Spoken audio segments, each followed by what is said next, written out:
నాన్న తెచ్చెను గారెలు రెండు, ఉడతకు ఒకటి బుడతకు ఒకటి.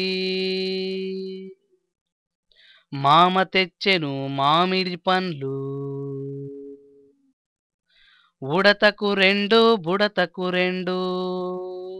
తాత తెచ్చెను బూరెలు ఆరు, ఉడతకు మూడు బుడతకు మూడు. అమ్మ పోసెను దోసెలు బోలెడు, ఉడతకు ఇన్ని మరి బుడతకు ఎన్ని?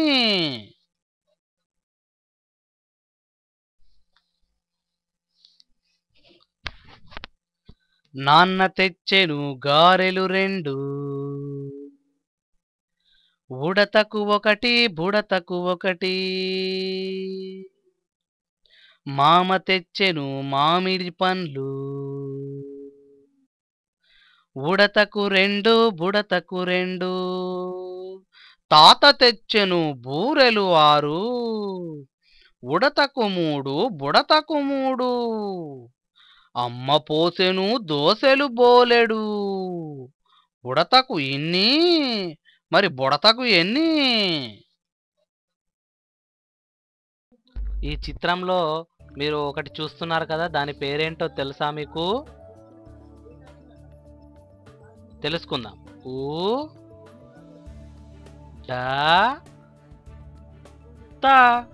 ఉడత, ఉడత. ఉడత. అయితే అది ఏం చేస్తుంది మరి ఉడత? చెప్పండి. ఇప్పుడు ఉపాధ్యాయుడు మీకు ఒక పేపర్ను ఇస్తాడు. ఆ ఇచ్చినటువంటి దాంట్లో ఉ డ త అనే అక్షరాలలో మీకు నచ్చినటువంటి రంగులను వేయండి. అందరూ చాలా బాగా వేయాలి.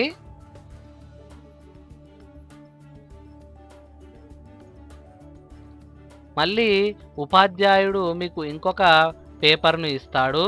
అందులో ఉ డ త అనే అక్షరాలు అన్నీ కూడా చుక్కల్లాగా ఉన్నాయి కదా. పెన్ను లేదా పెన్సిల్తో ఆ చుక్కలన్నిటినీ కలిపి ఉ డ త అనే 3 అక్షరాలను మీరు రాయండి.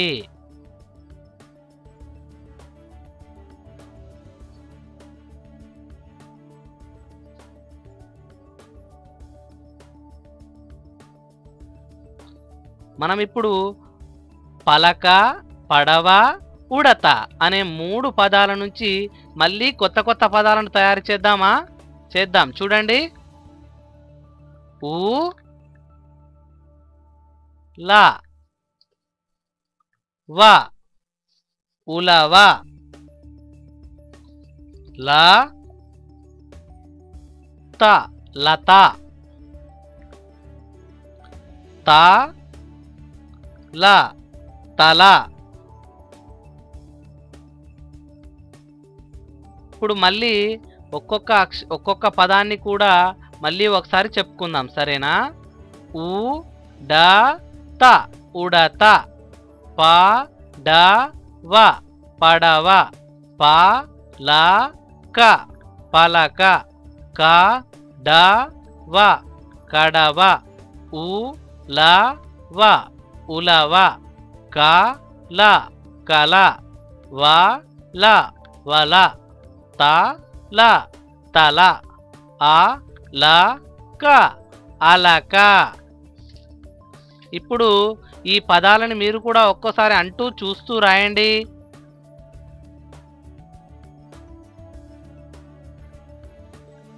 ఇప్పుడు ఈ చిత్రాన్ని గమనించారా?